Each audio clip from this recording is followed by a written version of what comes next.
Hormuz প্রণালী নিয়ে অবিশ্বাস্য এক পরিকল্পনার কথা জানিয়েছেন মার্কিন প্রেসিডেন্ট ডোনাল্ড ট্রাম্প। ইরান যুদ্ধ শেষে তা বাস্তবায়নের ঘোষণা দিয়েছেন তিনি। বৈশ্বিক জ্বালানির এই গুরুত্বপূর্ণ জলপথ নিয়ে ট্রাম্পের এমন অদ্ভুত মন্তব্যে পাল্টা প্রতিক্রিয়া জানিয়েছে ইরান। এতে মধ্যপ্রাচ্যে নতুন করে সংঘাতের আশঙ্কা তৈরি হয়েছে। মার্কিন সংবাদ মাধ্যম UPI.com-এর এক প্রতিবেদনে মার্কিন প্রেসিডেন্ট ডোনাল্ড ট্রাম্পের একটি বক্তব্য তুলে ধরা হয়। নিউ ইয়র্কের এক অনুষ্ঠানে ট্রাম্প ঘোষণা করেন, ইরানকে পরাজিত করার পর হরমুজ প্রণালীকে যুক্তরাষ্ট্রের অংশ বানাবেন তিনি। তার দাবি, বর্তমানে এই জলপথ কেবল মার্কিন নৌবাহিনীর নিয়ন্ত্রণে চলে।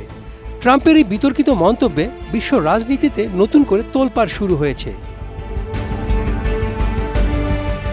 ট্রাম্পের এই ঘোষণার পর তীব্র প্রতিক্রিয়া জানিয়েছে ইরান। UPI.com-এর প্রতিবেদন অনুযায়ী দেশটির উপপররাষ্ট্রমন্ত্রী কাজেম ঘরিবাবাদী ট্রাম্পের দাবিকে অলীক কল্পনা বলে মন্তব্য করেন। তিনি সামাজিক যোগাযোগ মাধ্যম এক্সে একটি বার্তা পাঠান। সেখানে তিনি ট্রাম্পের মন্তব্যকে উড়িয়ে দিয়ে বলেন, হরমুজ প্রণালী সবসময় ইরানের ছিল, আছে এবং ভবিষ্যতেও থাকবে। ইরানের এই অনড় অবস্থানের প্রতিফলন দেশটির আইনসভাতেও দেখা গেল। মেহের নিউজ এজেন্সির এক খবর অনুযায়ী ইরানের পার্লামেন্ট 16 আগস্ট একটি গুরুত্বপূর্ণ বৈঠক ডাকে। এই ভার্চুয়াল অধিবেশনে আন্তর্জাতিক অপরাধ প্রতিরোধ এবং বিদেশি প্রভাব রুখতে নতুন খসড়া আইন নিয়ে আলোচনা হয়। একই সঙ্গে হরমুজ প্রণালীর স্মার্ট ব্যবস্থাপনা নিয়েও কথা বলে দেশটির জাতীয় নিরাপত্তা কমিশন। মেহের নিউজের প্রতিবেদনে আরও বলা হয়, হরমুজ প্রণালী বর্তমানে নৌ চলাচলের জন্য পুরোপুরি বন্ধ।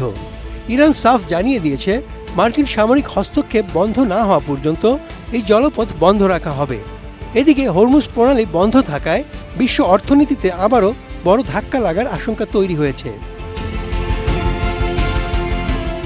হরমুজ প্রণালীর নিয়ন্ত্রণ কার হাতে থাকবে তা নিয়ে এই লড়াই এখন বিশ্ব রাজনীতির মূল কেন্দ্রবিন্দু। একদিকে মার্কিনীদের মালিকানার দাবি, অন্যদিকে ইরানের সামরিক অবরোধের হুঁশিয়ারি। এই সংঘাতের জল কতদূর গড়ায় সেটাই এখন দেখার বিষয়। Desk report, ATN news.